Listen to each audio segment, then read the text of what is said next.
атриум, так скажем, самое главное место в школе, центр места сбора, самое огромное, самое масштабное, самое красивое место, по моему мнению, в нашей школе. Вот, столовая, пятиразовое питание, то есть завтрак, обед, полдник, ужин и поздник. Все бесплатно. Ну, для кампусных, кто живет в кампусе, безусловно, бесплатно. И для многодетных семей льготное питание тоже бесплатно. В планетарии у нас обычно проходят уроки астрономии, в которых нам показывают все самые различные процессы, происходящие в космосе. То есть это очень, все очень интересно, постигать новые, узнавать что-то новое. Поэтому очень планетарий хороший, оснащенный, в свободное время туда можно ходить, где будут показывать различные катаклизмы, которые происходят в космосе. То есть это очень интересно. Эту школу выбрал, потому что очень много возможностей для дальнейшего моего будущего. Также хорошая база, программа обучения, то есть все это оснащение учителя. То есть благодаря всему этому есть очень много возможностей для успешного будущего каждого студента.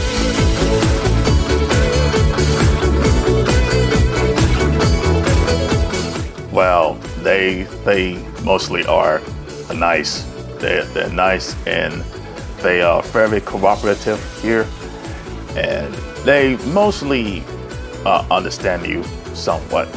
For most students, they understand you. They understand enough English for them to understand me. Now, wherever I get any commands during class. So, unlike my previous experience, these children, these pupils here, if you will, they tend to be very disciplined for the most part, and they tend to want to learn mostly, well, for the most part.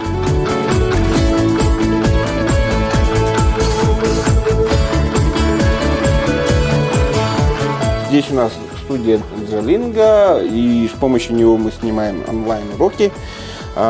Студия Джалинго у нас здесь позволяет проводить съемки непрофессионалам. При этом можно сразу писать и выводить на экран.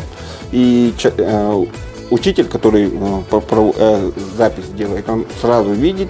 У него есть суфлер, чтобы не заикаясь говорить сразу весь текст, не запинаясь. И позволяет с этой стороны вот экрана видеть, и вот здесь он себя видит и, например, может взаимодействовать с объектом.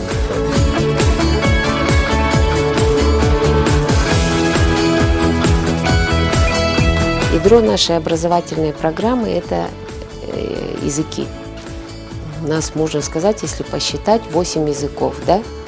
Русский, якутский, они в том числе как родные языки изучаются. Но даже если у нас есть дети, которые выражают желание изучать языки малочисленных народов Севера, мы находим для них преподавателей и стараемся тоже организовать для них такие специальные курсы.